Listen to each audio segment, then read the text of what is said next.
Subscribe now and press the bell icon. Never miss an update. Hello, good evening. आप सभी का स्वागत है महिंद्रास के ऑफिशियल यूट्यूब चैनल में। मेरा नाम है फरिया सिद्दीकी और आज मैं लेकर के आई हूँ आपके लिए एक स्पेशल क्लास। जैसे कि आप बैनर में देख सकते हैं, आज हम स्पेशल क्लास में डिस्कस करने वाले हैं कुछ इंपॉर्टेंट क्वेश्चंस ज्योग्राफी के, जीएस ज्योग्राफी के। जी हाँ, बिल्कुल सही, जीएस ज्योग्राफी कुछ इंपॉर्टेंट क्वेश्चंस डिस्कस करेंगे। इसमें वो क्वेश्चंस हैं जो आपके एग्जाम में सीएचएसएल में या सीजीएल में पूछे जा चुके हैं या जिनके पूछे जाने की संभावना है। तो आप सभी का स्वागत है एक बार फिर से महिंद्रास के ऑफिशियल यूट्यूब चैनल में। आपको अगर टेलीग्राम लिंक पे ज्वाइन करना है मेरे चैनल को, तो आप जीएस बाय फरिया मैम टाइप कर सकते हैं, और नहीं तो सिंपल आप इसको क्या कर सकते हो, स्कैन कर सकते हो। ये डायरेक्टली आपको लिंक पे लेकर के जाएगा। ठीक है, तो आप मेरे चैनल से जुड़ सकते हैं, उसमें अपने डाउट्स को आप डिस्कस कर सकते हैं। जितने भी पीडीएफ वगैरह हम उस पर शेयर करते रहते हैं। ठीक है, तो चलिए आगे बढ़ते हैं। सबसे पहला सवाल, atmospheric temperature increasing at higher altitudes is called। उच्च ऊंचाई पर बढ़ने वाले वायुमंडलीय तापमान को क्या कहते हैं? आप सभी ने पढ़ा होगा कि जब हम क्षोभ मंडल की बात करते हैं, ट्रोपोस्फियर की बात करते हैं, तो यानी पृथ्वी की सतह से जब हम ऊपर जा रहे होते हैं तो तापमान क्या होता है, कम होता है ना। टेम्परेचर क्या होता है, टेम्परेचर डिक्रीज करता है। लेकिन कभी कभार कुछ एनॉमलस सिचुएशन में ऐसा भी होता है कि ऊंचाई के साथ साथ बढ़ते बढ़ते तापमान भी क्या होता है, बढ़ रहा होता है। तो इस फिनोमेना को क्या कहा जाता है? तो ए रेडिएशन, विकिरण, बी टेम्परेचर इन्वर्जन, तापमान व्युत्क्रमण, सी कंडक्शन, संचालन, या डी कन्वेक्शन, संवहन। ध्यान रखना है कि टेम्परेचर नॉर्मली क्या होता है, ऊंचाई के साथ टेम्परेचर कम होता है, तापमान कम होता है। लेकिन इसमें हम बात कर रहे हैं किसकी, टेम्परेचर इंक्रीज की, तापमान बढ़ने की बात कर रहे हैं। तो इसे हम बोलते हैं बी टेम्परेचर इन्वर्जन, तापमान व्युत्क्रमण। अब इसमें होता क्या है, ये तापमान व्युत्क्रमण होता क्यों है? कभी कभार क्या होता है, जो आपकी पृथ्वी होती है, ग्राउंड होता है ना, वो ज्यादा गर्म हो जाता है। जब ग्राउंड गर्म होता है तो नीचे की हवा भी क्या होती है, गर्म हो जाती है, उसके ऊपर की हवा हो जाती है ठंडी। लेकिन कभी कभार की सिचुएशन में, जैसे कि आप बात करो जब बहुत ही ठंड होती है, रात की ठंडी, रात में जब ठंड ज्यादा होती है, लंबी रात होती है, तो ग्राउंड इतना ज्यादा ठंडा हो जाता है कि उसके ऊपर वाली जो गैसें होती हैं वो भी ठंडी होने लगती हैं। लेकिन ऊपर वाली गैसें क्या है, वो अभी भी गर्म है। ग्राउंड क्योंकि सतह जो थी वो बहुत ठंडी हो गई, तो उसके ऊपर वाली गैसें भी क्या हो गई, ठंडी। लेकिन उसके ऊपर जो गैसें थी वो क्या थी, गर्म थी। तो इसी को आप कहते हैं क्या, टेम्परेचर इन्वर्जन। नॉर्मल कंडीशन में ऐसा नहीं होता। नॉर्मली यही होता है कि तापमान जो है हाइट के साथ आपका डिक्रीज करता जाता है। आपने देखा होगा जैसे आप पहाड़ों पे ऊपर की तरफ बढ़ते जाते हैं तो टेम्परेचर क्या होता है, कम होता जाता है, ठंड बढ़ने लगती है ना। तो लेकिन जब कभी ऐसा होता है कि तापमान तापमान आपका इंक्रीज कर रहा हो, तो उसे आप क्या बोलते हो, तापमान व्युत्क्रमण बोलते हैं, टेम्परेचर इन्वर्जन कहा जाता है। ठीक है, next question, earth receives heat from the sun, what it is called, है ना। पृथ्वी को सूर्य से प्राप्त ऊष्मा क्या कहलाती है? आपकी अर्थ है ये, यहाँ सन है, सन से जो रेडिएशन आ रही है ना, सूर्य की किरणें पृथ्वी पे गिर रही हैं, तो इसको एक नाम दिया जाता है। इसे क्या कहा जाता है? ए सूर्यतप, बी इंफ्रारेड गर्मी, सी सौर विकिरण, सोलर रेडिएशन, या डी थर्मल रेडिएशन।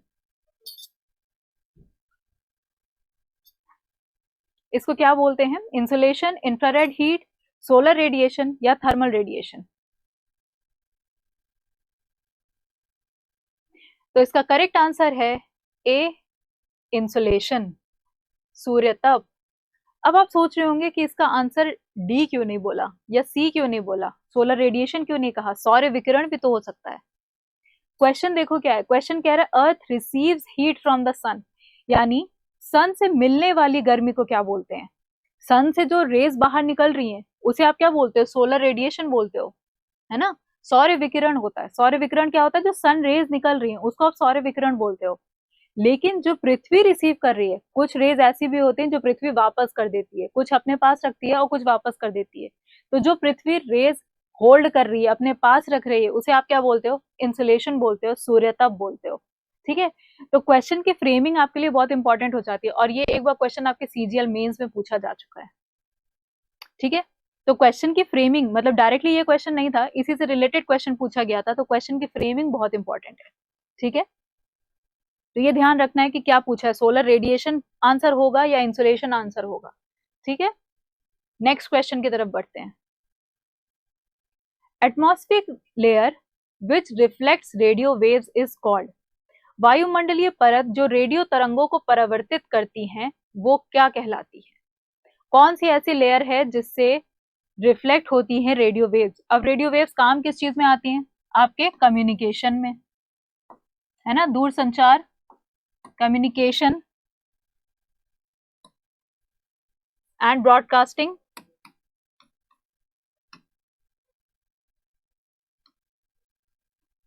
दूर संचार होता है ना, आप रेडियो चैनल्स पे गाने सुनते हो, या आप कम्युनिकेशन फोन पे एक दूसरे से बातें करते हो, टावर्स लगे होते हैं, सिग्नल्स होते हैं, तो ये किस चीज से पॉसिबल होते हैं? ये टावर्स कहीं सैटेलाइट को रिफ्लेक्ट करते होंगे कुछ सिग्नल्स, तो वो सैटेलाइट कहाँ पे लगी होती है ना, किस रे, कौन सी इसमें परतों में से रिफ्लेक्ट होता है?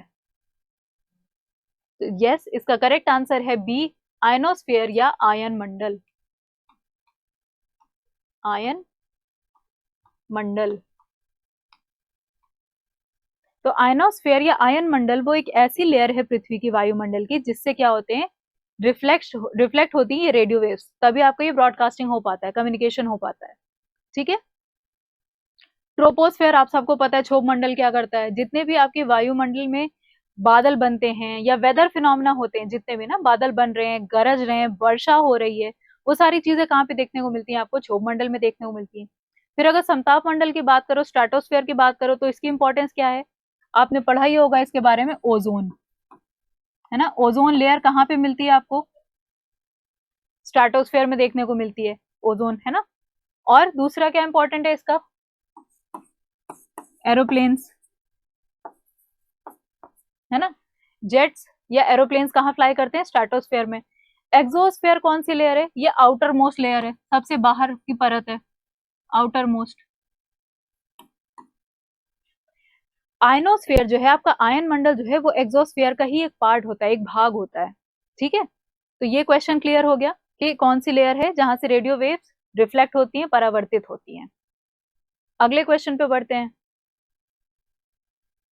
अब क्वेश्चन देखो है रॉक से रिलेटेड, चट्टानों से रिलेटेड। हम क्वेश्चन क्या कर रहे हैं? मिक्स मैच कर रहे हैं, हम एक सेक्शन से लेकर के क्वेश्चंस नहीं डिस्कस कर रहे हैं। रीजन क्या है उसका? रीजन है इस सेशन में हम क्या डिस्कशन कर रहे हैं? हम ये डिस्कशन कर रहे हैं कि एग्जाम में कैसे क्वेश्चंस पूछे जाते हैं।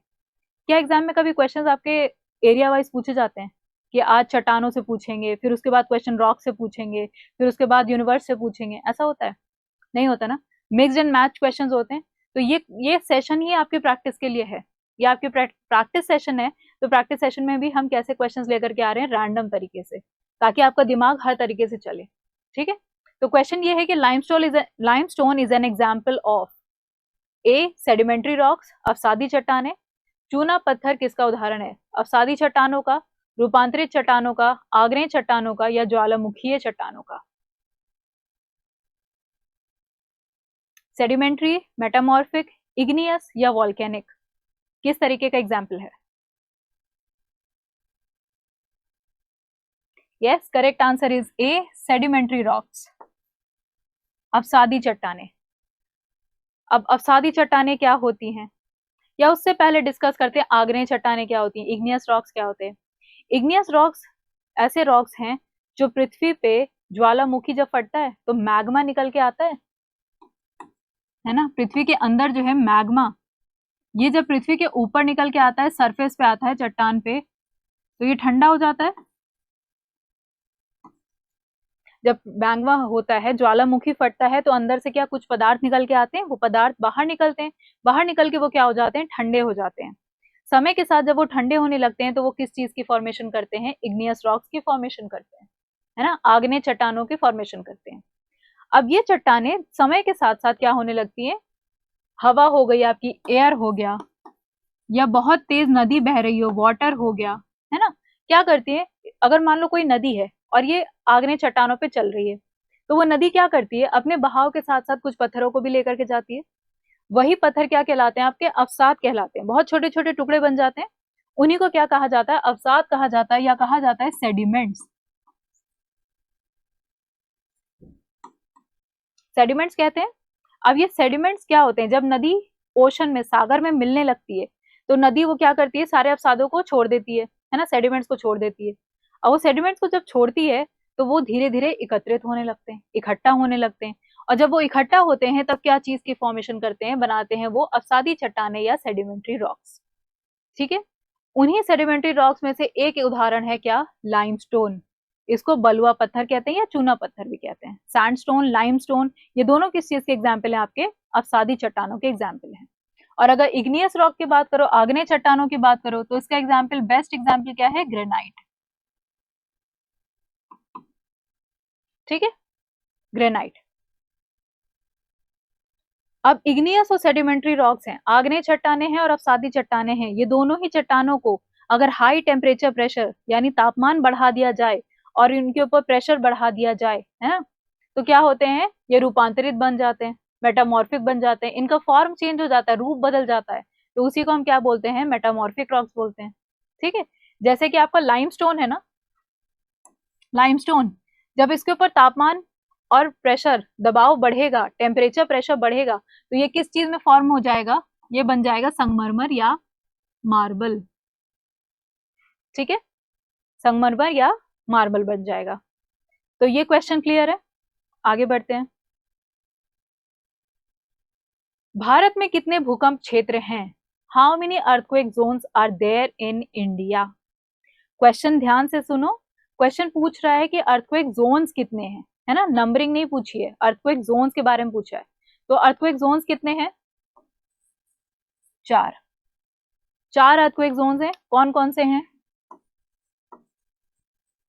जोन 2,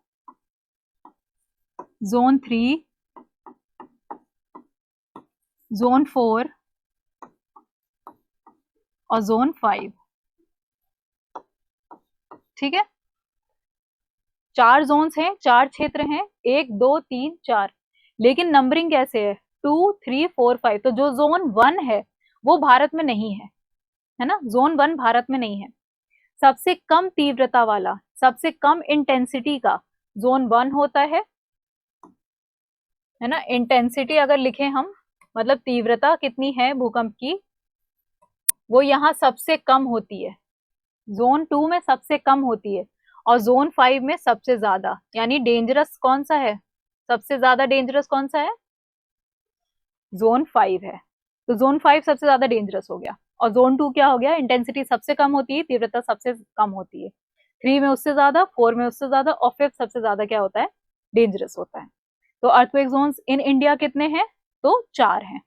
ठीक, आगे बढ़ते हैं। विच वेव्स आर मोर डिस्ट्रक्टिव, कौन सी लहरें अधिक विनाशकारी होती हैं। अब ये लहरें हैं कौन सी, भूकंप से ही रिलेटेड है ना, साइज्मिक वेव्स, भूकंपीय तरंगे हैं। ये कौन सी तरंगे हैं, भूकंपीय तरंगे हैं। तो इन भूकंपीय तरंगों में सबसे ज्यादा विनाशकारी कौन सी होती है, पी तरंगे, एस तरंगे, रेले तरंगे या डी लव तरंगे।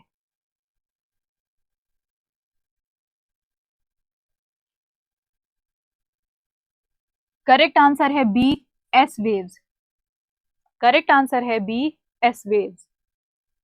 ठीक है, तो एस वेव्स ज्यादा विनाशकारी होती हैं। अब क्यों होती हैं, सीधा सा आंसर है, अगर वेव का डायरेक्शन ये है, इस तरीके से वेव आपके आगे बढ़ रही है, तो एस वेव में जो पार्टिकल्स होते हैं ना, वो इस तरीके से मूव करते हैं, ऊपर नीचे।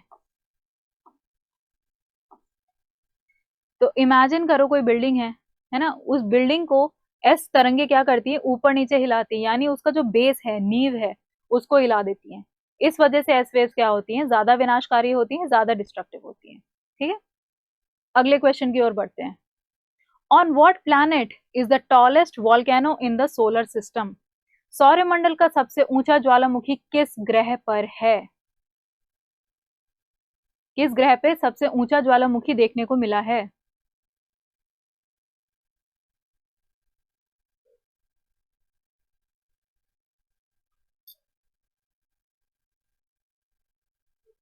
यस, करेक्ट आंसर है इसका ए, मार्स। मंगल। मंगल ग्रह पे सबसे ऊंचा ज्वालामुखी देखने को मिला है, और अब इस ज्वालामुखी का नाम क्या है, तो नाम नोट कर लो, Olympus Mons, MONS, Mons. Olympus Mons इस ज्वालामुखी का नाम है जो कि मंगल ग्रह पे मिला है, मंगल ग्रह पे मिला है, और ये सबसे ऊंचा वोल्केनो है।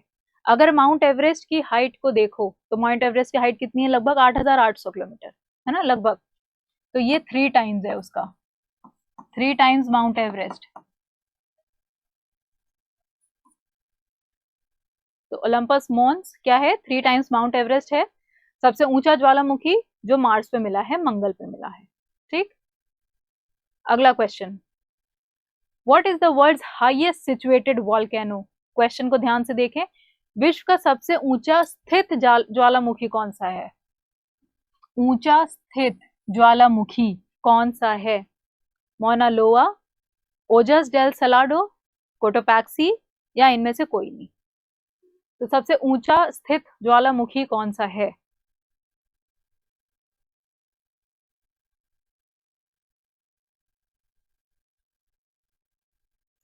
यस, करेक्ट आंसर है बी, ओजस डेल सलाडो।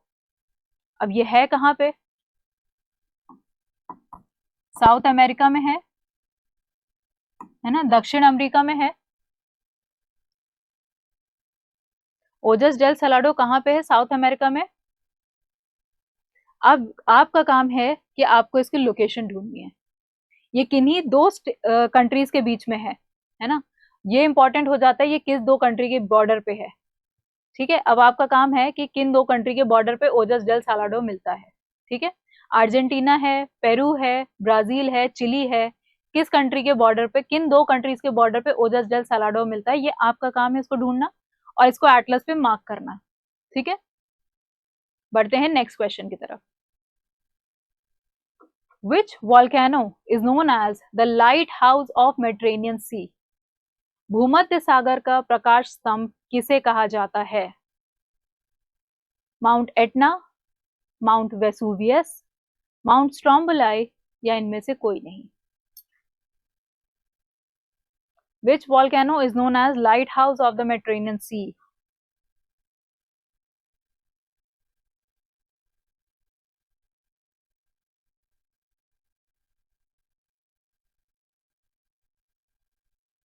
करेक्ट आंसर है सी, माउंट स्ट्रोम्बोलाई। क्यों कहा जाता है इसको, नाम से ही पता चला है, लाइट हाउस ऑफ मेडिटेरेनियन सी। भूमध्य सागर में इसका इतना ज्यादा विस्फोट होता है ना, इतना ज्यादा मैग्मा देखने को मिलता है, लाइट होती है, इस वजह से इसको क्या बोलते हैं, लाइट हाउस बोलते हैं। समुद्र के बीच में है ना, मेडिटेरेनियन सी क्या है, मेडिटेरेनियन सी के बीच में जब ये विस्फोट हो रहा होता है तब ये बहुत दूर से दिखाई देता है, इस वजह से इसको कहा जाता है प्रकाश स्तंभ। अब इन दोनों की लोकेशन भी देख लो क्या है, ये भी कहाँ पे है, इटली में है, माउंट एटना, और माउंट वेसुवियस भी इटली में है। माउंट स्ट्रोम्बोलाई भी इटली में ही है ना, कॉर्सिका के आगे है थोड़ा, लेकिन कहाँ पे है, थोड़ा मेडिटेरेनियन सी के पास में है। तो ये तीनों ही माउंटेन्स मेडिटेरेनियन सी में है, और ये कहाँ पे हैं, आपके इटली के पास में, सिसिली के पास में। ठीक है, नेक्स्ट क्वेश्चन। अब भारत के बारे में कुछ बात कर लेते हैं, इंडिया के बारे में। प्रायद्वीपीय भारत की सबसे लंबी नदी कौन सी है, the longest river of peninsular India. Question सिर्फ इंडिया नहीं पूछा है, क्वेश्चन पूछा है पेनिनसुलर इंडिया, यानी प्रायद्वीपीय भारत, है ना, सिर्फ इंडिया नहीं पूछ रहे हैं। अगर इंडिया की बात होती तो आंसर कुछ और होता, पहली चीज तो वो ऑप्शंस में ही नहीं है ना। तो longest river of peninsular India कौन सी है, प्रायद्वीपीय भारत की सबसे लंबी नदी कौन सी है, गोदावरी, कृष्णा, कावेरी, या नर्मदा।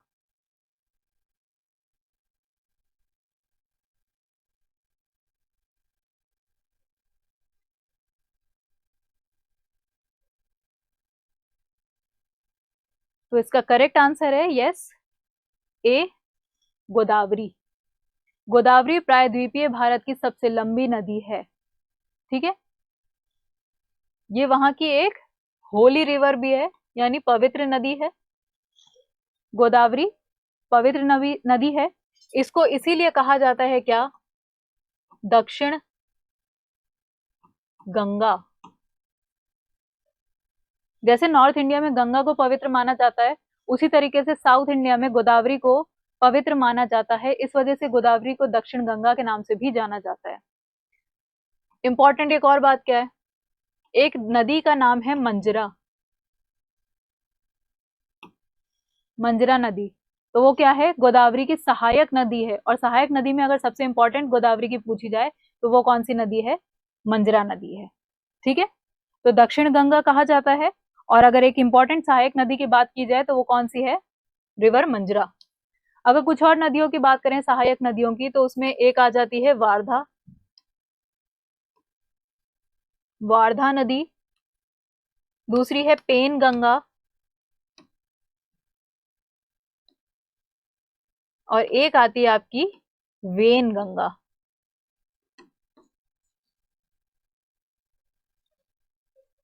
ठीक है, अगर आप सारी नहीं याद कर पा रहे हो तो ये जरूर याद रखना कि मंजरा नदी राइट बैंक पे है ना, सीधे हाथ की सहायक नदी है गोदावरी की। ठीक है, तो ये याद रखना है आपको। अगला question, Himalaya mountain range is an example of, Himalaya पर्वत श्रृंखला किसका उदाहरण है इनमें से, वलित पर्वत है, ज्वालामुखीय पर्वत है, अवशिष्ट पर्वत है, या ब्लॉक पर्वत है। Fold mountain, volcanic mountain, residual mountain, या block mountain. Types of mountains जब पढ़ा होगा तब शायद आपने ये पढ़ा होगा, और नहीं पढ़ा है तो पढ़ लेना, बहुत इंपॉर्टेंट है। हर एक टाइप में से एक क्वेश्चन कभी ना कभी बनता ही बनता है। ठीक है, यस, तो इसका आंसर दें। तो इसका करेक्ट आंसर है ए, वलित पर्वत या फोल्ड माउंटेन। तो हिमालय पर्वत किस तरीके का एग्जाम्पल है, फोल्ड माउंटेन का। इंडिया में रेसिडुअल माउंटेन का एग्जाम्पल कौन सा है, अवशिष्ट पर्वतों का अगर एग्जाम्पल दिया जाए इंडिया में तो कौन सा है, अरावली।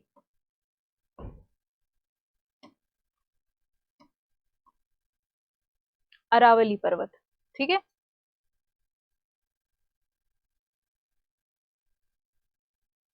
अगर ब्लॉक माउंटेन की बात की जाए तो सतपुड़ा और विंध्यन। ठीक है, फोल्ड माउंटेन आपके हो गए क्या, हिमालय हो गए। ठीक है, देखो, और इंडिया में वॉल्केनिक माउंटेन की अगर बात करें तो वॉल्केनिक माउंटेन का एक बहुत अच्छा एग्जाम्पल नहीं है, वॉल्केनिक प्लेटू कह सकते हो, जिसे आप क्या बोलते हो, Deccan प्लेटू।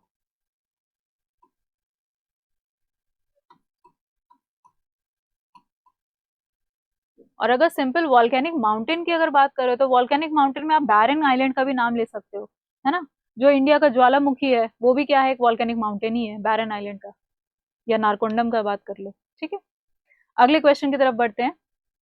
Which one of the following is a warm ocean current, निम्नलिखित में से कौन सी एक गर्म महासागरीय धारा है, गल्फ स्ट्रीम, कुरोशियो, कैनरी, या Labrador. Gulf stream, Kuroshio, canary, या लैब्राडोर। ये सारे ओशन करंट्स के नाम है, महासागरीय धाराओं के नाम है, अलग अलग महासागर में बहते हैं ये। तो इसका करेक्ट आंसर क्या है, ए, गल्फ स्ट्रीम। वार्म पूछा है ना, गर्म कौन सा है, तो गल्फ स्ट्रीम कौन सा है, गर्म है, वार्म ओशन करंट है। देखो, ठीक है, अब अगर सारे ओशन करंट्स को आपको देखना है, रिवाइज करना है, तो ये इमेज आपके दिमाग में होनी चाहिए। अगर गल्फ स्ट्रीम की बात करें तो ये देखो गल्फ स्ट्रीम है ना। तो जो भी महासागरीय धाराएं इक्वेटर से पोल्स की तरफ जा रही हैं, जितने भी ओशन करंट्स इक्वेटर से विषुवत रेखा से ध्रुवों की तरफ जा रही हैं, वो कैसी होंगी, सारी गर्म होंगी। क्यों, क्योंकि इक्वेटर कैसा होता है, गर्म होता है। वहीं अगर ध्रुव से इक्वेटर की तरफ आ रही है, पोल से इक्वेटर की तरफ आ रही है, तो वो कैसी होंगी, कोल्ड करंट्स होंगी। तो वो याद करने के लिए आपको ये फिगर याद होना चाहिए। जितने भी इसमें रेड कलर से मार्क्ड हैं वो सारे क्या हैं, वार्म ओशन करंट्स हैं, और जितने ब्लू से मार्क्ड हैं वो सारे कैसे हैं, कोल्ड ओशन करंट्स हैं। ठीक है, तो ये हो गया आपका गल्फ स्ट्रीम जो कि एक वार्म ओशन करंट है। अगला हमने पढ़ा था क्या, लैब्राडोर के बारे में। तो लैब्राडोर क्योंकि पोल से ध्रुवों से नीचे की तरफ आ रहा है, तो ये कैसा करंट हो जाएगा, कोल्ड करंट हो जाएगा। ठीक है,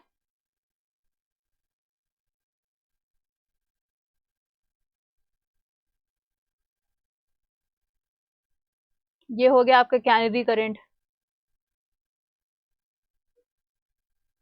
ठीक है, सारे आपको याद होने चाहिए। आगे बढ़ते हैं, अगला क्वेश्चन, रेन वाटर हार्वेस्टिंग के बारे में पढ़ा होगा। रेन वाटर हार्वेस्टिंग, वर्षा जल संचयन का मुख्य लाभ क्या होता है? रेन वाटर हार्वेस्टिंग का एडवांटेज क्या है?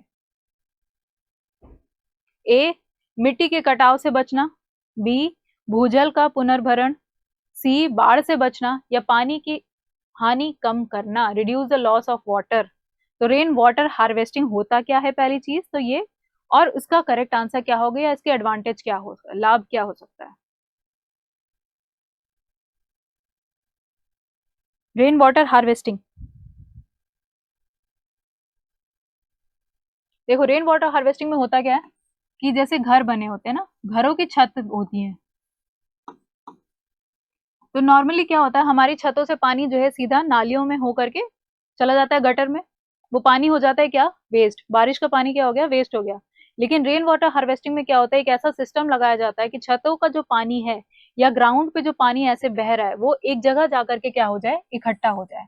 यहाँ से एक पाइप लगा होता है जो कि पानी एकत्रित करता है किसी एक जगह पे, और वो गड्ढा बनाता है कहाँ पे, है ना, मिट्टी के अंदर सीधा उसको क्या किया जाता है, पानी को छोड़ा जाता है। तो अब इससे फायदा क्या होता है, इससे फायदा ये होता है कि जो ग्राउंड वाटर है ना, भूजल जो है आपका, वो वापस क्या होता है, उसका लेवल बढ़ता जाता है, पुनर्भरण हो रहा है। तो इसका करेक्ट आंसर है बी, भूजल का पुनर्भरण। रेन वाटर हार्वेस्टिंग क्या कर रहा है, ग्राउंड वाटर को रिचार्ज कर रहा है, ठीक है। नेक्स्ट क्वेश्चन, भारत में, सॉरी क्वेश्चन है, the largest reservoir of fresh water. अगर फ्रेश वाटर की बात करें तो इनमें से सबसे ज्यादा मात्रा में फ्रेश वाटर कहां पर है? ग्लेशियर में, लेक्स में, पॉन्ड्स में, या ग्राउंड वाटर?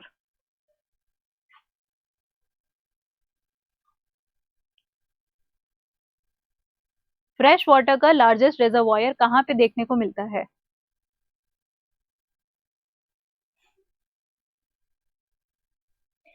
तो करेक्ट आंसर है डी, ग्लेशियर। करेक्ट आंसर है डी, ग्लेशियर।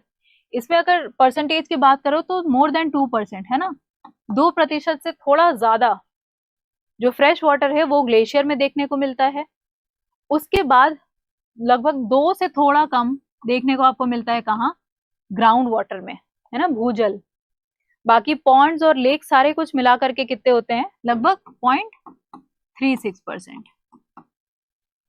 तो अगर सबसे ज्यादा मात्रा की बात करें तो ग्लेशियर नंबर 1 पे आता है, उसके बाद आता है ग्राउंड वाटर, ठीक है।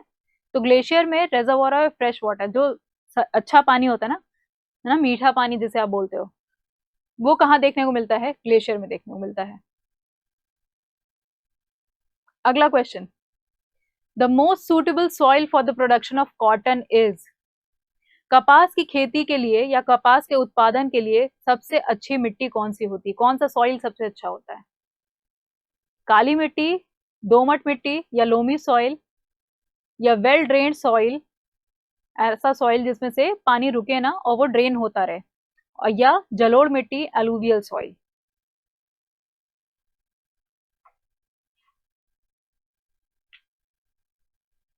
तो इसका करेक्ट आंसर है बी, ए, ब्लैक लावा सॉइल, काली मिट्टी, है ना। काली मिट्टी कपास के उत्पादन के लिए बहुत अच्छी होती है। काली मिट्टी कहाँ कहाँ देखने को मिलती है, ज्यादातर आपको डेक्कन एरिया में देखने को मिलती है, डेक्कन ट्रैप जिसे आप बोलते हो।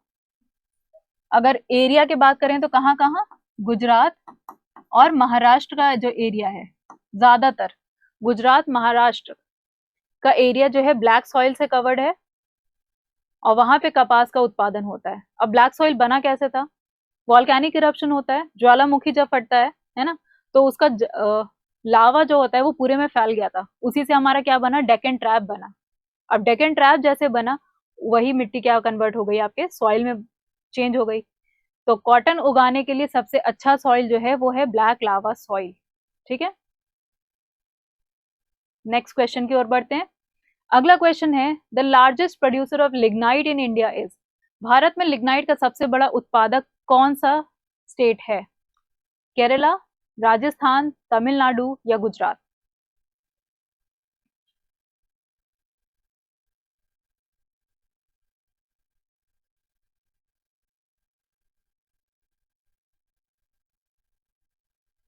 तो लार्जेस्ट प्रोड्यूसर है सी, तमिलनाडु। तमिलनाडु में लिग्नाइट सबसे ज्यादा देखने को मिलता है। अब लिग्नाइट होता क्या है? ये एक तरीके का कोयला है, कोल, है ना, एक तरीके का कोयला है। सबसे अच्छा कोयला कौन सा होता है? एंथ्रासाइट। एंथ्रासाइट कोयला सबसे अच्छा होता है और इंडिया में ये बहुत कम मात्रा में देखने को मिलता है, ज्यादातर जम्मू एंड कश्मीर में देखने को मिला है, वो भी बहुत कम मात्रा में पाया गया है। अगला होता है बिट्यूमिनस।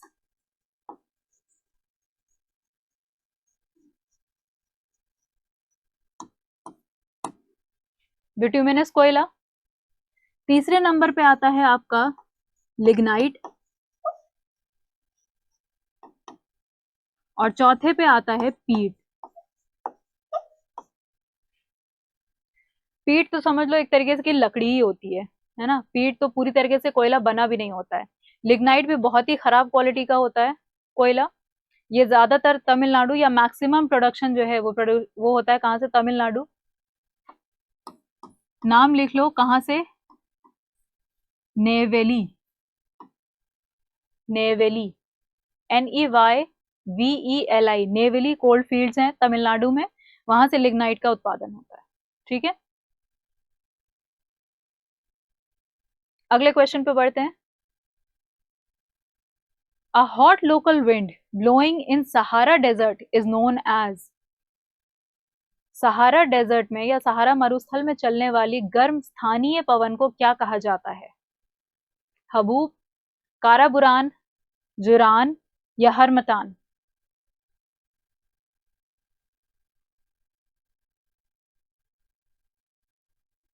सहारा डेजर्ट में गर्म स्थानीय पवन कौन सी है? करेक्ट आंसर है इसका डी, हरमतान। हरमतान क्या है? सहारा मरुस्थल में चलने वाली एक गर्म स्थानीय हवा है। अब स्थानीय हवा को याद ही करना पड़ेगा, इसका और कोई ऑप्शन नहीं होता है। अलग अलग कॉन्टिनेंट्स को देखो, अलग अलग रीजन्स को देखो, कौन सी हवा ठंडी है कौन सी गर्म है, इससे क्वेश्चंस बहुत बनते हैं। हॉट लोकल विंड और कोल्ड लोकल विंड, क्वेश्चन देगा नाम के बारे में। जैसे मान लो क्वेश्चन दे देगा कि हरमतान कहाँ पे चलती है और आपको रीजन का नाम दे देगा, तो क्वेश्चंस इसी तरीके से बनते हैं। तो ये आपको याद ही करना पड़ेगा, है ना। अगर अफ्रीका की बात करो तो कौन कौन सी विंड्स यहाँ पे चल रही हैं? एक विंड होती है बर्ग, एक है हरमतान जो अभी हमने डिस्कस किया, एक है सिरोको और एक है क्या? हमसीन, है ना। तो ये तो आपको याद ही करना पड़ेगा, इसके अलावा कोई ऑप्शन नहीं है हमारे पास, इसको याद ही करना पड़ता है। फिर अगर यूरोप की बात करें, बोरा, हेल्म, मिस्ट्राल। मिस्ट्राल याद कर लेना कि कहाँ पे चल रही है, मिस्ट्राल इंपॉर्टेंट है, क्वेश्चन बनता है इस पे। फॉन, लिवांत या इटेसियंस, है ना। ये विंड्स इंपॉर्टेंट है कि यूरोप में चलने वाली लोकल विंड्स हैं, कहाँ से चल रही हैं, किस रीजन में चल रही हैं, किस तरीके की हैं, कोल्ड हैं या वार्म है, ये आपको याद करना पड़ेगा।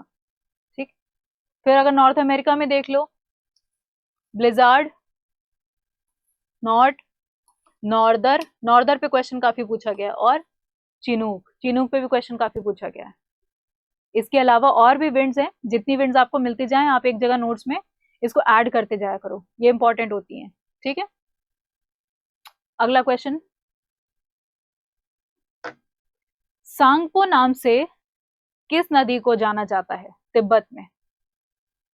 तिब्बत में कौन सी नदी को सांगपो कहा जाता है? गंगा, ब्रह्मपुत्र, इंडस या तीस्ता? सांगपो नाम से जाना जाता है।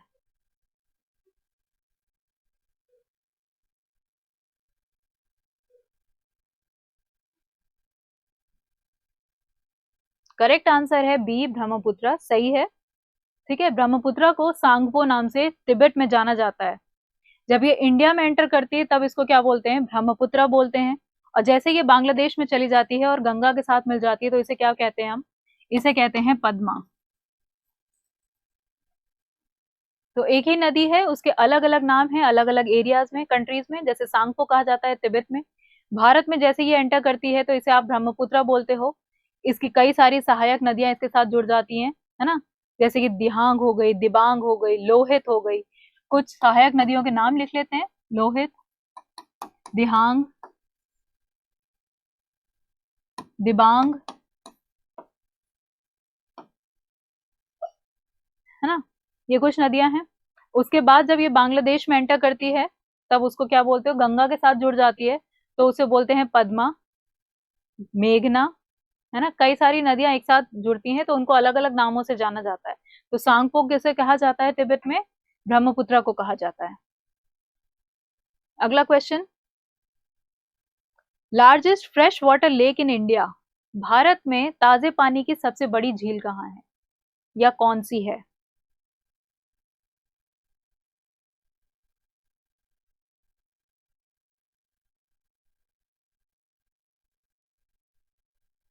इसका करेक्ट आंसर है सी, वूलर लेक। अब ये वूलर लेक है कहां पे,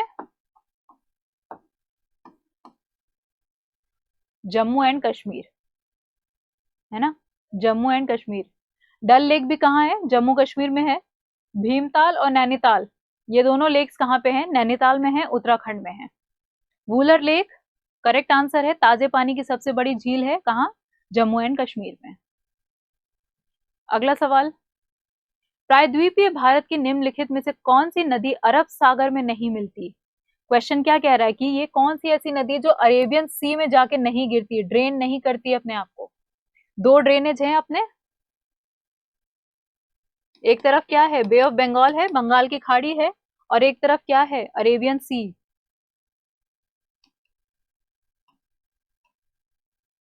तो सवाल ये है, ये कौन सी ऐसी नदी है इनमें से जो अरेबियन सी में जाकर के नहीं गिरती है। यानी क्वेश्चन क्या है कि बे ऑफ बंगाल में जाके गिरती है। ए पेरियार, बी कावेरी, सी नर्मदा या डी ताप्ती।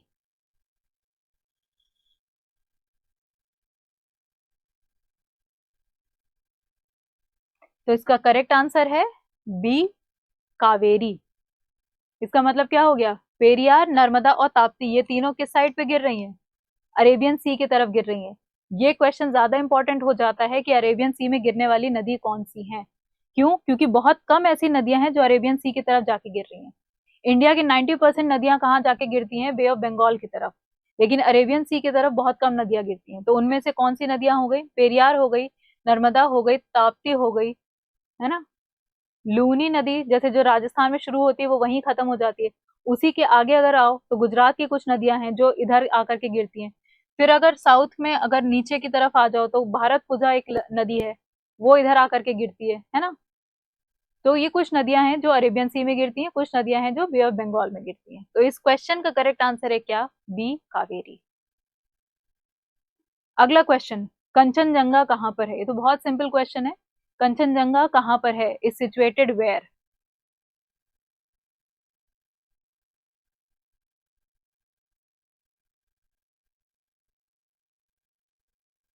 तो कंचनजंगा आपको देखने को मिलता है बी, सिक्किम में। कंचनजंगा कहां पर है, बी, सिक्किम में। नेक्स्ट क्वेश्चन, भारत की सबसे बड़ी खारे पानी की झील किस राज्य में है।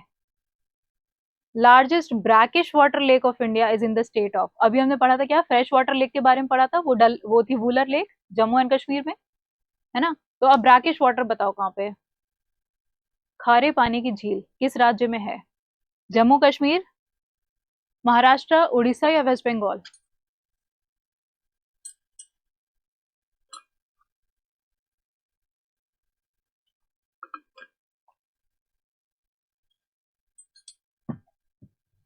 तो इसका करेक्ट आंसर है सी, उड़ीसा, सी, उड़ीसा। अब ये है कौन सी, चिलिका। इसका नाम क्या है, चिलिका लेक। चिलिका लेक भारत की सबसे बड़ी खारे पानी की झील है जो कि लोकेटेड है कहाँ? उड़ीसा में। उड़ीसा में चिलिका लेक। अगला सवाल, मैकमोहन लाइन किन दो कंट्रीज के बीच का बाउंड्री है ना, सीमा? कौन से दो देशों के बीच की सीमा को हम मैकमोहन लाइन बोलते हैं? इंडिया चाइना, इंडिया पाकिस्तान या इंडिया अफगानिस्तान? ए, बी, सी या डी?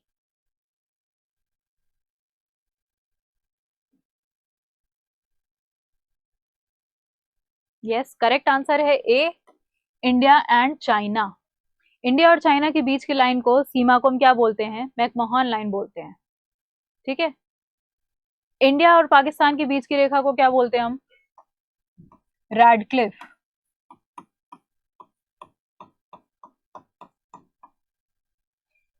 इंडिया पाकिस्तान के बीच की रेखा को हम क्या बोलते हैं? रैडक्लिफ बोलते हैं। इंडिया चाइना को मैकमोहन बोलते हैं। इंडिया अफगानिस्तान के बीच में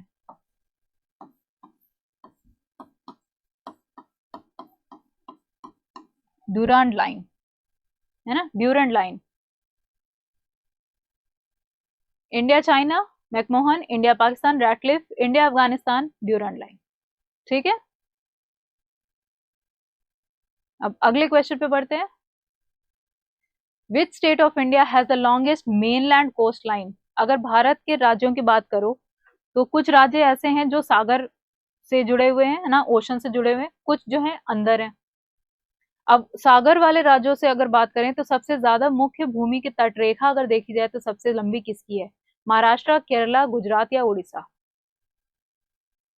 तटरेखा मेनलैंड की बात कर रहे हैं, है ना, मेनलैंड मतलब मुख्य राज्यों की बात कर रहे हैं।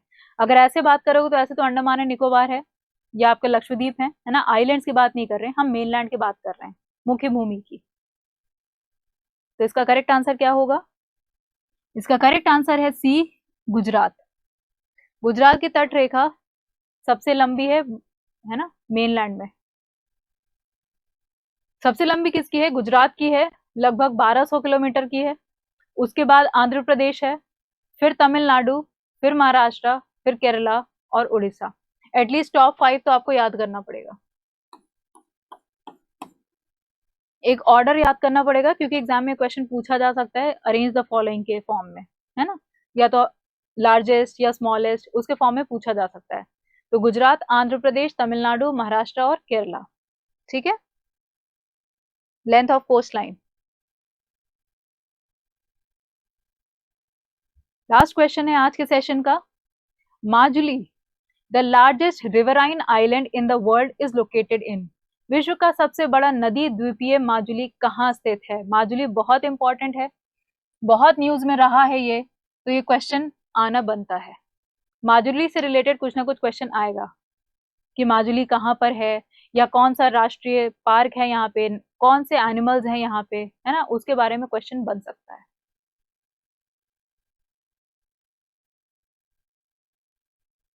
तो माजुली आइलैंड कहाँ पर है? बी, असम में। अब ये इंपॉर्टेंट क्यों है? क्योंकि ये नदी का आइलैंड बनाया हुआ है। जैसे आपके लक्षद्वीप हो गए या अंडमान निकोबार हो गया, तो इनकी जो फॉर्मेशन है ना वो अलग ढंग की है। अगर लक्षद्वीप की बात किया जाए तो ये कोरल आइलैंड है ना, कोरल्स हैं। लेकिन अगर अंडमान की बात करें तो वो वॉल्केनिक है, ज्वालामुखी से बने। लेकिन माजुली जो आपका आइलैंड है ये नदी के बीच में बना है। नदी जो अवसाद लेकर के आती है, सेडिमेंट्स लेके आती है, उसकी वजह से, डिपोजिशन की वजह से क्या है, माजुली आइलैंड बना है। तो माजुली आइलैंड लोकेटेड कहाँ पे है? माजुली आइलैंड लोकेटेड है कहाँ? असम में। ठीक है। तो आज के सेशन का ये लास्ट क्वेश्चन है। हम इसी तरह और सेशंस लेकर के आएंगे जिसमें हम डिस्कस करेंगे और भी क्वेश्चंस आपसे, आपके एग्जाम से रिलेटेड, ताकि क्या हो सके, आपके रिवीजन आसानी से हो सके, है ना। जो कॉन्सेप्ट पढ़ा है उसको हम साथ में क्या कर सकें, रिवाइज करते रहें। ठीक है। ये मेरे टेलीग्राम चैनल का लिंक है, आप इसको स्कैन करके ज्वाइन इन कर सकते हो, अपने क्वेश्चंस ऐड कर सकते हो, उसमें कोई डाउट हो वो पूछ सकते हो। साथ में जो हम पीडीएफ शेयर करते हैं कुछ इंपॉर्टेंट लेसन्स की या कुछ चैप्टर्स हैं, तो वो हम उसमें शेयर करते रहते हैं। ठीक है। तो आप इसको स्कैन करके ज्वाइन इन कर सकते हो। आज के सेशन के लिए बस इतना ही। थैंक यू सो मच, मिलते हैं बहुत जल्दी।